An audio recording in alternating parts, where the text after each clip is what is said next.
بسم اللہ الرحمن الرحیم۔ باب العلم انواریہ ایجوکیشنل سوسائٹی و جامعہ انواریہ حیدرآباد انڈیا کے زیر اہتمام اللہ تعالیٰ کے فضل و کرم سے مشکات کا درس قسط وار جاری ہے۔ آج کا درس شروع ہوتا ہے وعن عبادۃ بن الصامت قال قال رسول اللہ صلی اللہ علیہ وسلم وحولہ اصابۃ من اصحابہ بایعونی علی ان لا تشرکوا باللہ شیئا ولا تسرقوا ولا تزنوا ولا تقتلوا اولادکم ولا تأتوا ببہتان تفترونہ بین ایدیکم وارجلکم ولا تعصوا فی معروف فمن وفی منکم فاجرہ علی اللہ ومن اصاب من ذلک شیئا فعوقب بہ فی الدنیا فہو کفارۃ لہ ومن اصاب من ذلک شیئا ثم سترہ اللہ علیہ فہو الی اللہ ان شاء عفا عنہ وان شاء عاقبہ فبایعنہ علی ذلک متفق علیہ۔ وعن عبادۃ بن ثابت، اور عبادہ بن صامت رضی اللہ تعالیٰ عنہ سے روایت ہے۔ یہ عبادہ بن صامت کون ہیں؟ صحابی رسول ہیں عبادہ بن صامت۔ یہ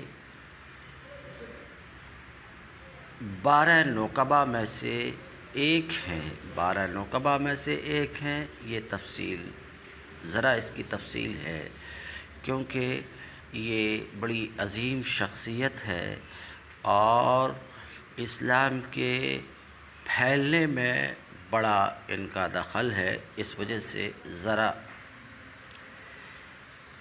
نبی کریم صلی اللہ علیہ وسلم کی عادت کریمہ تھی کہ حج کے موسم میں جب کہ عرب کے چپے چپے سے لوگ کعبہ کی زیارت یعنی حج کے لیے آیا کرتے تھے تو نبی کریم صلی اللہ علیہ وسلم آگے بڑھ کر کے کوشش کیا کرتے تھے کہ مختلف علاقوں سے آنے والے لوگوں سے ملیں اور اسلام کی تبلیغ کریں۔ رسول اللہ صلی اللہ علیہ وسلم یہ کوشش فرماتے رہتے تھے، کرتے تھے۔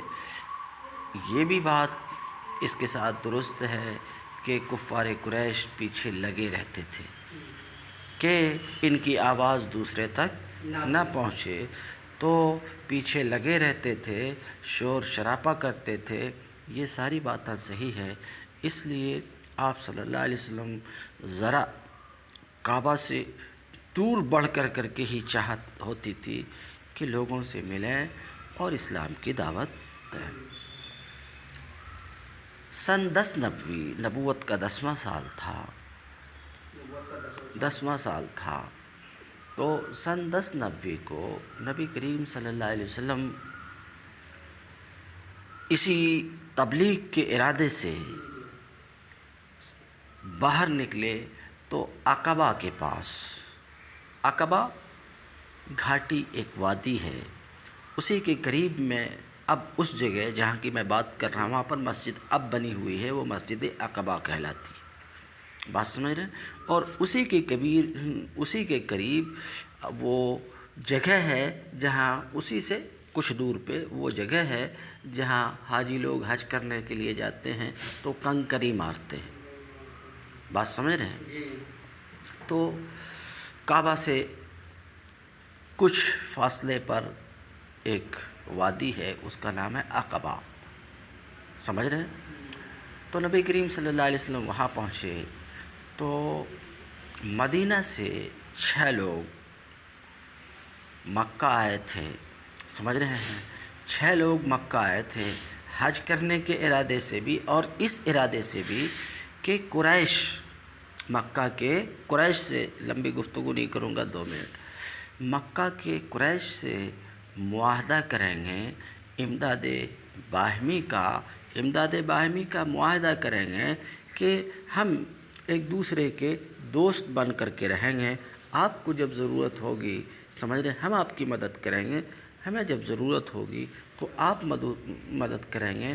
تو مدینہ سے 6 لوگ قبیلہ خزرج کے، مدینہ میں 2 مشہور قبیلے تھے اس وقت میں، ایک قبیلے کا نام خزرج ہے اور دوسرے کا نام اوس ہے، سمجھ رہے ہیں، دوسرے کا نام اوس ہے۔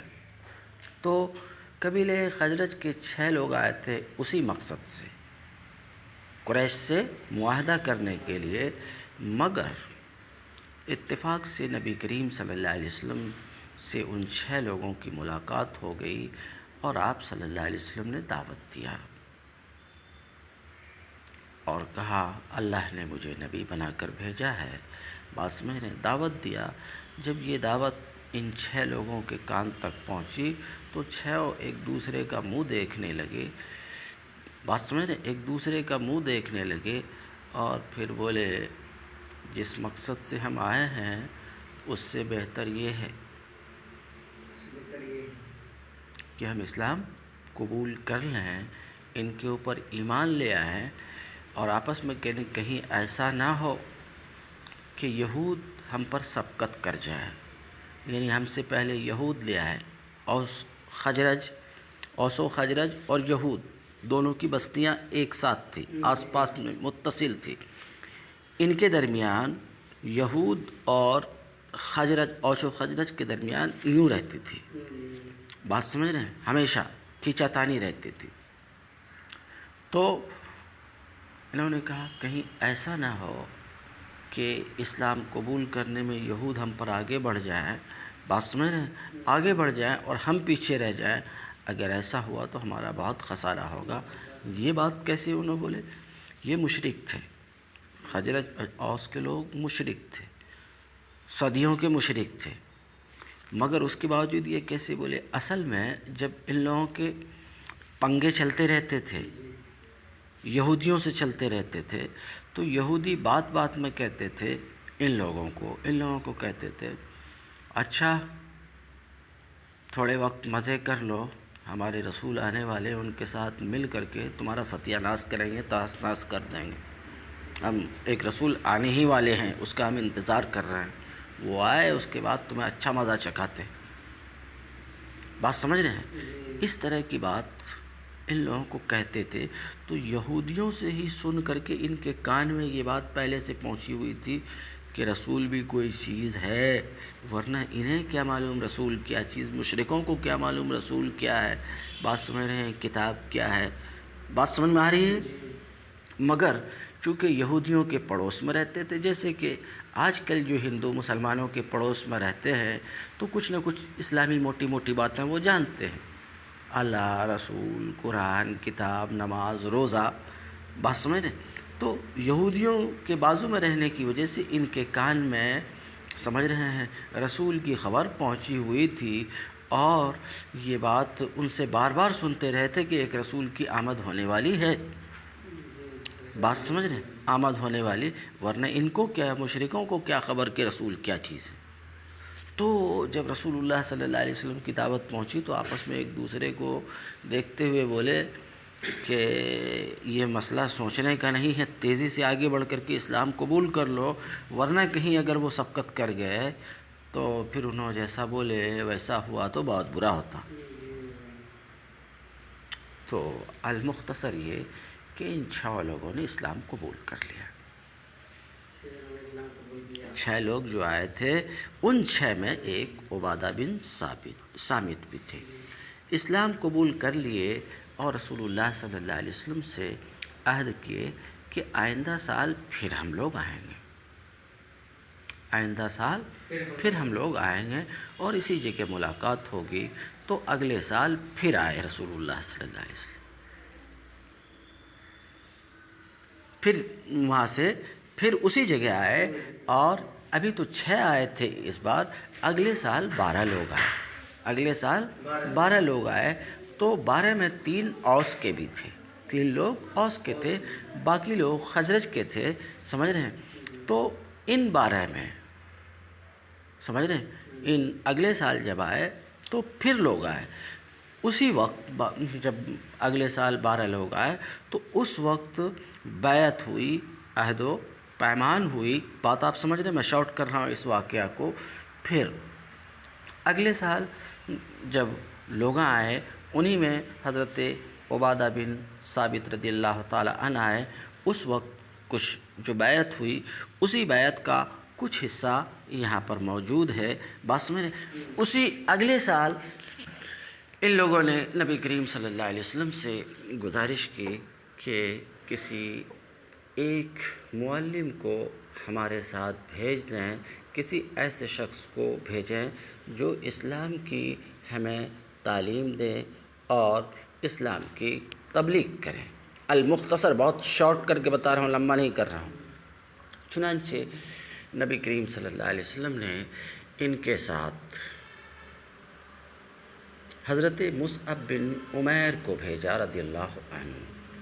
اور بس 1 منٹ اور ہے. مصعب بن عمیر رضی اللہ تعالی عنہ جب ان کے درمیان تشریف لے گئے تو ایسی زبردست انہوں نے تبلیغ کی، اتنی زبردست محنت کی مدینہ میں پہنچ کر کے کہ 11 سال میں مکہ میں رہ کر کے 100 لوگ اسلام قبول نہیں کیے. نبی کریم صلی اللہ علیہ وسلم 11 سال، ابھی جس وقت کی بات کر رہا ہوں اس وقت تک 11 سال ہو گئے، کیونکہ 10 نبوی ختم ہو کر کے اگلے سال کی بات آ گئی تو 11 نبوی ہو گیا. بات سمجھ رہے ہیں؟ تو 11 سال میں 100-150 مسلمانوں کی تعداد مکہ میں نہیں ہوئی تھی، اور انہوں جاتے ہی 1 سال میں 1000 سے زائد لوگوں کو مسلمان بنا چکے. حضرت مصعب بن عمیر، اب ان کے حالات اگر سنو گے تو یہ مکہ میں اس تفصیل میں نہیں جاتا ہوں، 2 جملے میں صرف کہتا ہوں. مکہ میں بڑے رئیس تھے انہوں، اور رئیس زیادہ تھے، سردار زیادہ تھے، اور ایسا گھوڑا اور ایسے کپڑے استعمال کرتے تھے کہ جس گلی سے گزرتے تھے لوگ دیکھتے ہی رہتے تھے. نہیں، حضرت مصعب اتنا زبردست ان کا رہن سہن، پہننا کھانا، سمجھ رہے ہیں؟ گھوڑے تو سب سے عمدہ استعمال کرتے تھے، اور کپڑے تو سب سے اعلیٰ استعمال کرتے تھے. دیکھنے والے دیکھتے رہتے تھے جدھر سے گزرتے تھے. یہ حال تھا. بڑے رئیس زیادہ تھے، مگر بہت ناز. مگر جب انہوں نے اسلام قبول کیے تو ان کے گھر والوں نے ان کو گھر سے نکال دیا. حضرت مصعب بن عمیر کی بات کر رہا ہوں، عبادہ بن ثابت کی بات رک گئی. ان کو گھر سے نکال دیا تو وہ شخص جو اعلیٰ سے اعلیٰ کپڑا پہنا کرتا تھا، اس کو پہننے کے لیے بدن پہ ایک کپڑا نہیں تھا. یہاں تک کہ جب مبلغ بنا کر کے جا رہے تھے، بھیجے جا رہے تھے، مکہ سے مدینہ جا رہے تھے، جو اپنے گاؤں میں رہ کر کے اعلیٰ سے اعلیٰ کپڑا پہنے گھر سے باہر نہیں نکلتے تھے، وہ جب جا رہے تھے تو ایک قمیص نہیں تھی. کمبل صرف بدن پہ، کمبل یا کملی کہو، بدن پہ ڈال کر کے اس میں لگانے کے لیے ایک گھنڈی اور بٹن نہیں تھی. تو ببول کے کانٹے کا بٹن بنا کر کے انہوں گئے. مگر جس شخص کا حال یہ کہ گھر سے باہر دروازے پہ قدم نہیں رکھتے تھے اعلیٰ کپڑا پہنے بغیر، وہ ایک شہر سے دوسرے شہر جا رہے تھے بغیر کپڑے کے. وہ اسلام کی محبت تھی. بات سمجھ رہے ہیں؟ تو یہ مصعب بن عمیر ہے. بہرحال حضرت مصعب بن عمیر وہاں پہنچے، اور 1 سال کے اندر سینکڑوں لوگ اسلام قبول کیے. ان کی دعوت و تبلیغ پر اسلام قبول کیے، دعوت و تبلیغ پر. پھر یہ تیسرے سال حج کے موسم میں 72 لوگ آئے. کہاں سے؟ مدینہ سے مکہ 72 لوگ آئے. 72 لوگ میں یہ حضرت عبادہ بن ثابت بھی تھے. اور پھر اسی جگہ ملاقات ہوئی اور وہاں عہد و پیمان ہوا. اور اسی موقع پر اہل مدینہ نے، اوس و خزرج کے لوگوں نے نبی کریم صلی اللہ علیہ وسلم کو دعوت دی کہ آپ ہمارے یہاں تشریف لائیں. مدینے میں آپ تشریف لائیں. ہم ہر طرح سے آپ کی مدد کے لیے تیار ہیں، تو وہی یہ تیسرا سال آپ کو سمجھ میں آ گیا تیسرا میں کیسا بول رہا ہوں. تیسرے سال آپ کو دعوت ملی، پھر اس دعوت کے بعد آپ صلی اللہ علیہ وسلم مکہ سے مدینہ کی طرف ہجرت کیے۔ تو بہرحال یہ تیسرے سال میں جب 72 لوگ آئے تھے تو 72 لوگوں میں سے 12 لوگوں کو نقیب چنا گیا، یعنی مدینہ میں جتنے لوگ اسلام قبول کیے یا جن لوگوں کو دعوت دینی ہے ان میں نقیب نگہبان، سب کا نگہبان چنا گیا۔ انہی میں ایک عبادہ بن ثابت ہیں۔ تو عبادہ بن ثابت وہ صحابی رسول ہیں کہ دونوں عقبہ کے وقت نبی کریم صلی اللہ علیہ وسلم کے ساتھ موجود تھے، سمجھ رہے ہیں، دونوں عقبہ میں موجود تھے، اور اس کے بعد جس قدر بھی جنگیں ہوئی ہیں، جس قدر غزوات ہوئے ہیں، تمام غزوات میں عبادہ بن ثابت رضی اللہ عنہ نبی کریم صلی اللہ علیہ وسلم کے ساتھ رہے۔ تو عبادہ بن ثابت وہ خوش نصیب انصاری خزرجی صحابی ہیں جو دونوں عقبہ میں بھی رسول اللہ صلی اللہ علیہ وسلم کے ساتھ تھے اور تمام غزوات میں رسول اللہ صلی اللہ علیہ وسلم کے ساتھ شریک رہے۔ یہ ہے عبادہ بن ثابت۔ وعن عبادہ بن الصامت، اور عبادہ بن صامت رضی اللہ عنہ سے روایت ہے، وہ کہتے ہیں کہ قال رسول اللہ صلی اللہ علیہ وسلم، رسول اللہ صلی اللہ علیہ وسلم نے فرمایا اس حال میں کہ آپ کے ارد گرد، رسول اللہ صلی اللہ علیہ وسلم کے ارد گرد اصابۃ من اصحابہ، آپ کے صحابہ کی ایک جماعت تھی، صحابہ کی ایک جماعت تھی۔ اصابہ جماعت، مگر اصابہ کا لفظ عربی زبان میں عام طور سے جماعت میں 3 لوگ بھی ہو سکتے ہیں، 3000 بھی ہو سکتے ہیں، 3 لاکھ بھی ہو سکتے ہیں، مگر اصابہ عام طور سے اس جماعت کو کہتے ہیں جس کے افراد کم سے کم 10 ہوں اور زیادہ سے زیادہ 40 ہوں، کم سے کم 10 ہوں، زیادہ سے زیادہ 40 ہوں۔ تو رسول اللہ صلی اللہ علیہ وسلم نے فرمایا اس حال میں کہ آپ کے ارد گرد آپ کے صحابہ کی ایک جماعت تھی، ٹھیک ہے، آپ کے صحابہ کی ایک جماعت تھی، تو آپ صلی اللہ علیہ وسلم نے کیا فرمایا؟ بایعونی علی ان لا تشرکوا باللہ شیئا۔ کیا فرمایا آپ صلی اللہ علیہ وسلم نے؟ بایعونی علی ان لا تشرکوا باللہ شیئا، تم مجھ سے بیعت کرو، بایعونی تم مجھ سے بیعت کرو اس بات پر کہ کسی کو اللہ کا شریک نہ ٹھہراؤ گے،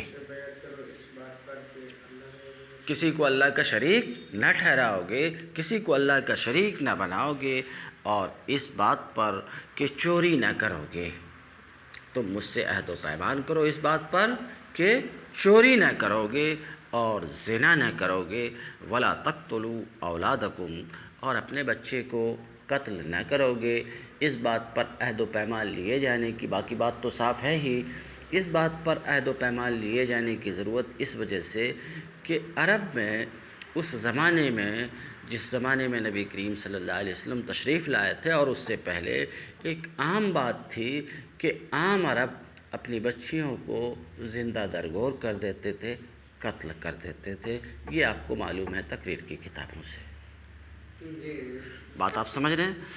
تو یہ بیماری عام طور سے عرب میں پائی جاتی تھی، تو اللہ کے رسول نے ان سے عہد و پیمان لیا کہ تم اپنے بچوں کو قتل نہ کرو گے، بات سمجھ رہے ہیں؟ ولا تقتلوا اولادکم، تم اپنے بچوں کو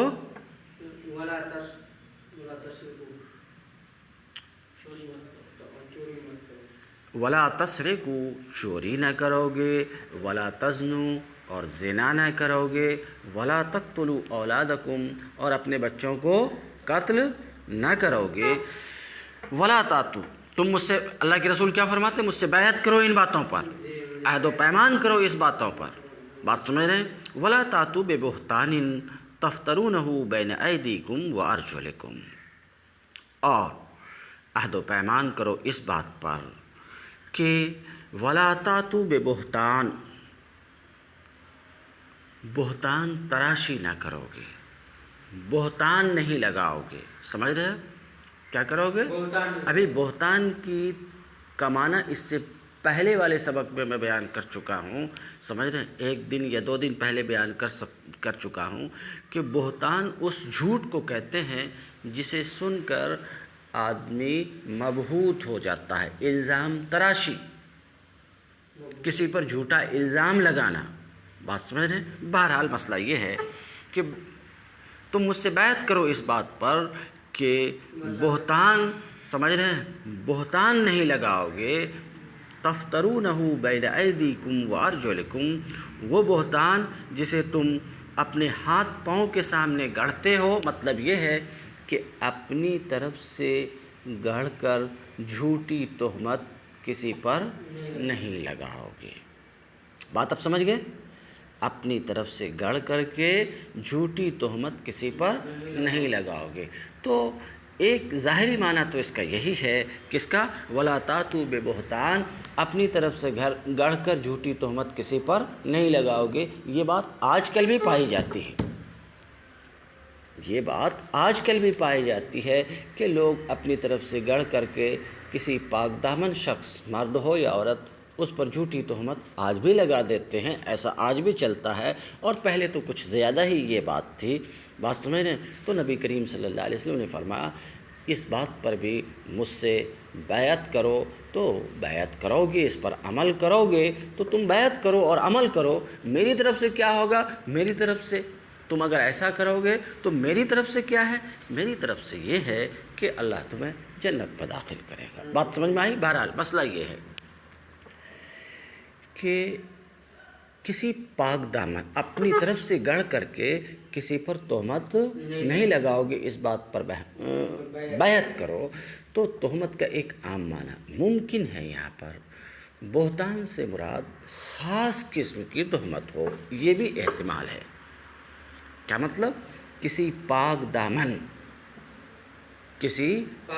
دامن پر گڑھ کر کے زنا کی تہمت نہیں لگاؤ گے۔ کیوں؟ کیونکہ کسی شخص پر جب یہ تہمت ایک بار لگ جاتی ہے تو چاہے وہ کتنا ہی پاک کیوں نہ ہو، بہت سے لوگ ہمیشہ اسے اس تہمت سے متہم کرتے ہی رہتے ہیں، بس میں سمجھتے ہی رہتے، ہاں ایسا کچھ ہوا ہے، انہوں ایسا کچھ کیا ہے، زندگی بھر یہ دھبا اس کے اوپر لگا ہوا رہ جاتا ہے، حالانکہ اس سے اس کا کوئی تعلق نہیں ہے۔ بات سمجھ رہے؟ تو اس بات پر بھی تو ممکن ہے بہتان سے مراد یہاں پر خاص بہتان یعنی زنا ہو، یعنی زنا کی تہمت اپنی طرف سے گڑھ کر کے کسی پر زنا کی تہمت نہیں لگاؤ گے۔ ہاں پہلے بھی لگاتے تھے، آج کے دور میں بھی تھوڑا موڑا ہے، لیکن اب تو خیر یہ عام بات ہو گئی ہے، اللہ بھلا کرے۔ جسے وَلَا تَأْتُوا بِبُہْتَانٍ، اور تم بہتان نہیں باندھو گے جس کو تم گڑھتے ہو اپنے ہاتھوں اور پاؤں کے سامنے، یعنی اپنی طرف سے گڑھ کر کے کسی پر بہتان نہیں باندھو گے، تہمت نہیں لگاؤ گے۔ وَلَا تَعْصُوا فِي مَعْرُوفٍ، اور بیعت کرو مجھ سے اس بات پر کہ کسی اچھی بات میں تم میری نافرمانی نہیں کرو گے۔ نبی کی ہر بات اچھی بات ہی ہوتی ہے، بات سمجھ رہے ہیں؟ تو یہ بات یوں کہی جا سکتی تھی کہ اور عہد و پیمان کرو کہ کسی بات میں تم میری نافرمانی نہیں کرو گے، مگر اللہ کے رسول صلی اللہ علیہ وسلم نے معروف کا لفظ رکھ کر کے معروف کا لفظ ان کی تطیب قلب، تالیف قلب، سمجھ رہے ہیں، ان کے دل کو موہنے کے لیے معروف کا لفظ رکھا، ورنہ نبی جس بات کا حکم دیں وہ معروف ہی ہوتی ہے، اچھی ہی ہوتی ہے، بری بات نہیں ہوتی ہے۔ یا تو اس لیے معروف کا لفظ رکھا، یا اس لیے رکھا کہ نافرمانی، سمجھ رہے ہیں، اچھی بات میں نافرمانی مت کرو، اچھی بات کی مخالفت، مگر معصیت بری بات ہے تو اس ٹائم کوئی امیر ہو، کوئی حاکم ہو، کوئی میرا جانشین ہوگا کل، بات سمجھ رہے ہیں، مگر اس کی جانشین ہوگا تو جانشین ہونے کی وجہ سے صرف اس کی اطاعت تمہارے اوپر واجب نہیں ہوگی، بلکہ بات اگر اچھی ہے تو اس کی نافرمانی نہ کرو، اگر بات بری ہے، بات غلط ہے، منکر ہے، تو پھر فرما برداری اطاعت کسی کے اوپر واجب نہیں ہے۔ اس وجہ سے معروف کا لفظ رکھا گیا ہے۔ بات سمجھ میں آئی؟ یہ سمجھ میں آئی کہ میں اس کو واضح کروں؟ نبی کریم صلی اللہ علیہ وسلم کا تو ہر امر معروف ہوتا ہے، تو یہ بات بھی کہی جا سکتی ہے کہ میری نافرمانی مت کرنا، اس بات پہ بیعت کرو، مگر ایسا نہیں کیے۔ اگر ایسا کہتے تھے تو کل ہو کر کے مثلاً آج کے دور میں نبی کریم صلی اللہ علیہ وسلم کا جو جانشین ہوتا، کہتا کہ دیکھیے کہ میں نبی کریم صلی اللہ علیہ وسلم کا جانشین ہوں، اور حاکم کے لیے یہ ہے کہ حاکم جس بات کا حکم دے اس کی اطاعت واجب ہے، اس لیے میری ہر بات کی اطاعت واجب ہے، بول سکتا۔ اگر ویسا رہتا تھا تو اللہ کے رسول نے یہ نہیں فرمایا کہ مطلقاً حاکم کی اطاعت واجب ہے، بلکہ حاکم کی اطاعت واجب ہے کب؟ جبکہ وہ جس بات کا حکم دے رہا وہ معروف ہو۔ اگر منکر ہے تو حاکم کی بھی اطاعت واجب نہیں ہے، جیسا کہ ایک دوسری حدیث میں ہے، لا طاعت فی معصیت اللہ، لا طاعت فی معصیت اللہ، اللہ کی معصیت اور نافرمانی اور گناہ میں کسی کی کوئی اطاعت نہیں۔ لا طاعت فی معصیت اللہ، اللہ کی معصیت میں کسی کی کوئی اطاعت نہیں، کسی، چاہے باپ ہو، چاہے ماں ہو، چاہے پیر ہو، چاہے استاد ہو، چاہے کوئی ہو، اللہ کی معصیت میں کسی کی اطاعت نہیں ہے۔ بہرحال تو اللہ کے رسول نے فرمایا مجھ سے بیعت کرو ان باتوں پر، اور اس بات پر بیعت کرو کہ کسی معروف میں، کسی اچھی بات میں تم میری نافرمانی نہیں کرو گے۔ فمن وفا منکم، تو یہ سمجھ رہے ہو یہ معاہدہ ہو رہا ہے، اوپر میں بتا چکا ہوں پوری تقریر، یہ معاہدہ ہو رہا ہے۔ فمن وفا منکم، تو جو اس عہد کو پورا کرے گا، اللہ کے رسول کیا فرماتے ہیں؟ جو اس عہد کو پورا کرے گا۔ کون سا عہد؟ وہی اوپر میں جو سنا کہ کسی کو اللہ کا شریک نہیں بنانا، آخر تک بات سمجھ گئے؟ تو تم میں سے جو اس عہد کو پورا کرے گا فَأَجْرُهُ عَلَى اللَّهِ، پورا کرے گا اس کا اجر اللہ کے ذمے ہے۔ تم مجھ سے معاہدہ کر رہے ہو، وعدہ کر رہے ہو، جن باتوں کا وعدہ کر رہے ہو اس وعدہ کو پورا کرو گے تو پورا کرنے والے کو کیا ملے گا؟ اللہ اجر عطا فرمائے گا۔ بات سمجھ میں آ رہی ہے؟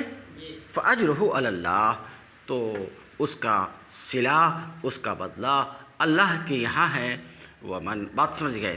ومن اصاب من ذلک شیئا، اس پر تو ایک لمبی گفتگو ہونی ہے لیکن ٹائم ہو گیا ہے، شارٹ میں 2 منٹ۔ ومن اصاب من ذلک شیئا فعوقب بہ، اور جو شخص مذکورہ باتوں میں سے کسی مذکورہ ممنوعہ چیزوں میں سے کسی کا ارتکاب کر بیٹھے، مطلب سمجھاتا ہوں، پہلے ترجمہ لو۔ جو ذکر کردہ باتوں میں سے کسی ایک چیز کا بھی ارتکاب کر بیٹھے، کیا مطلب؟ اوپر میں کہا گیا زنا نہیں کرو گے، تو کوئی اگر کسی نے ایسا کر لیا، چوری نہیں کرو گے، ذکر کردہ باتیں ہیں نا، اوپر میں ہوئی نا، چوری نہیں کرو گے تو کسی نے کر لیا، یہ ہے ومن اصاب من ذالک شیئا، ان مذکورہ ممنوعہ باتوں میں سے کسی بھی بات کا کسی نے ارتکاب کر لیا۔ یہ بات صاف ہوئی ہماری؟ تو کہتے ہیں ومن اصاب من ذالک شیئا، تو اور جو کوئی اس میں سے کسی کا ارتکاب کر لیا، ٹھیک ہے؟ تو جو کوئی ان مذکورہ ممنوعہ باتوں میں سے کسی کو کر بیٹھا، فَأُوقِبَ بِهِ فِي الدُّنْيَا، پھر اس کو دنیا میں سزا دی گئی، پھر اسے دنیا میں سزا دی گئی اس کے اس ممنوع بات کے ارتکاب کی وجہ سے سزا دی گئی فہو کفارۃ لہ، تو وہ اس کے لیے کفارہ ہے۔ مثلا سنو، میں مثال سے سمجھاتا ہوں۔ ابھی معاہدہ ہوا چوری نہیں کریں گے، کسی نے چوری کر لیا، کسی نے چوری کر لیا، من اصاب من ذالک شیئا، چوری کر لیا، اور چوری کر لیا اور اس کی چوری پکڑی گئی۔ یہ بات سمجھ میں آئی؟ چوری کر لیا اور چوری پکڑی گئی کہ فلاں نے چوری کی ہے، اور چوری پکڑی گئی تو چوری پکڑی گئی، چوری کی جو سزا ہے، جو حد ہے، وہ حد اس کے اوپر نافذ کی گئی۔ مثلا اس کا ہاتھ کاٹ لیا گیا، اس کا ہاتھ کاٹ لیا گیا، تو یہ ممنوع بات تھی کہ نہیں؟ ممنوع بات میں سے ایک کا وہ ارتکاب کیا، اور اسے فعوقب بہ فی الدنیا، دنیا میں اسے سزا دے دی گئی، تو کیا کہتے ہیں، کیا فرماتے ہیں؟ سزا دے دی گئی فہو کفارۃ لہ، تو یہ سزا اس کے لیے کفارہ ہے، اس کے جرم، اس کے گناہوں کو مٹانے والا ہے، پاک کرنے والا ہے۔ اب یہاں ذرا سا رک کر کے سنو، یہ بات تو سمجھ گئے۔ حدود اور تعزیرات، اب میں لمبا جاؤں گا تو تم پریشان ہوگے۔ یعنی کوئی بھی جرم ہے، اس جرم کی جو سزا ہے، جرم پر شرعی جو سزا ہے، وہ سزا کسی کو دے دی گئی، تو آیا یہ سزا کفارہ ہے؟ اس سزا کی وجہ سے یہ سزا اس کے گناہوں کو مٹا دینے والا ہے، ختم کر دینے والا۔ ذرا دھیان سے سنو تو بولتا ہوں، یہ سزا کفارہ ہے، یا یہ کہ یہ سزا صرف اس کی توہین اور تادیب ہے؟ کیا ہے؟ تو حدیث کے یہاں پر الفاظ، ایک لمبی گفتگو مجھے کرنی پڑے گی، اگر سمجھ گئے تو ٹھیک ہے، میں 2 منٹ میں کرتا ہوں، ورنہ کل پھر میں اس کو گفتگو کروں گا۔ تو سزا دے دی گئی کسی بھی جرم پر، تو سزا، یہ سزا شرعی سزا کی بات کر رہا ہوں، دنیاوی سزا کی بات میں نہیں کر رہا ہوں۔ شرعی سزا نافذ کر دی گئی، حد نافذ کر دی گئی، تو کیا یہ اس کے گناہ کے لیے کفارہ ہے؟ اب اس جرم پر آخرت میں اسے سزا نہیں ملے گی، یا یہ کہ سزا مل جانے کے بعد پھر آخرت میں بھی سزا ملے گی؟ سمجھ گئے مسئلہ کیا ہے؟ مسئلہ سمجھ گئے؟ تو جمہور کا مذہب اس سلسلے میں یہ ہے کہ کسی نے کوئی جرم کیا، ذرا پیچھے سے چل جا رہا ہوں تاکہ نہیں بھی سنے ہو تو سمجھ میں آئے، کسی نے کوئی جرم کیا اور اس جرم پر اسے سزا مل گئی، تو یہ سزا اس کے لیے کفارہ ہے، یعنی اس کے گناہ دھل گئے، صاف ہو گئے، اور آخرت میں اللہ رب العزت اس کو اس گناہ پر سزا نہیں دے گا۔ جمہور کا مذہب یہ ہے، اور ان کی دلیل یہی حدیث ہے، کیونکہ رسول اللہ صلی اللہ علیہ وسلم فرماتے ہیں فَأُوْقِبَ بِهِ فِي الدُّنْيَا، سمجھ رہے؟ اس جرم کے ارتکاب کی وجہ سے دنیا میں اسے سزا دے دی گئی، تو کیا فرماتے ہیں اللہ کے رسول؟ فَهُوَ كَفَّارَةٌ لَهُ، تو یہ سزا اس کے لیے کفارہ ہے۔ تو جمہور کی دلیل تو یہ حدیث ہے، اور بھی احادیث ہیں۔ بات سمجھ گئے آپ؟ جمہور کا مذہب کیا ہے کہ سزا کفارہ ہے، دوبارہ اس جرم پر آخرت میں اسے سزا نہیں ہوگی، جمہور کا مذہب یہ ہے۔ مگر ہم احناف کا یہ مذہب نہیں ہے، سمجھ رہے ہیں؟ ہم احناف کا یہ مذہب نہیں ہے، ہم احناف کا مذہب یہ ہے کہ یہ جرم کفارہ نہیں ہے، بلکہ آخرت میں اسے سزا، آخرت میں اسے اس جرم پر سزا ملے گی، سمجھ رہے ہیں؟ اللہ چاہے تو سزا دے گا۔ تو یہ ہے کیا؟ یہ جو سزا ملی یہ کیا ہے؟ اگر یہ کفارہ نہیں ہے، ایک شخص نے ایک جرم کیا اور دنیا ہی میں اس جرم پر اسے سزا دے دی گئی، اور یہ کفارہ نہیں ہے، اس سے اس کے گناہ نہیں دھلے، تو پھر یہ سزا ہے کیا؟ تو یا تو تادیبی کارروائی ہے، ایسا کہتے ہیں، یا تعدیبی کارروائی ہے، یا یہ کہ یہ اس کی توہین ہے، تذلیل ہے۔ بات سمجھ رہے ہیں کہ اس نے ایک برا کام کیا تو برا کام کر کے قابل اہانت وہ بنا، تو یہ سزا اس کے لیے کیا ہے؟ توہین ہے۔ بات سمجھ میں آ رہی ہے آپ کو؟ یہ سزا اس کے لیے کیا ہے؟ توہین ہے۔ بات سمجھ رہے ہیں؟ یہ کفارہ نہیں ہے۔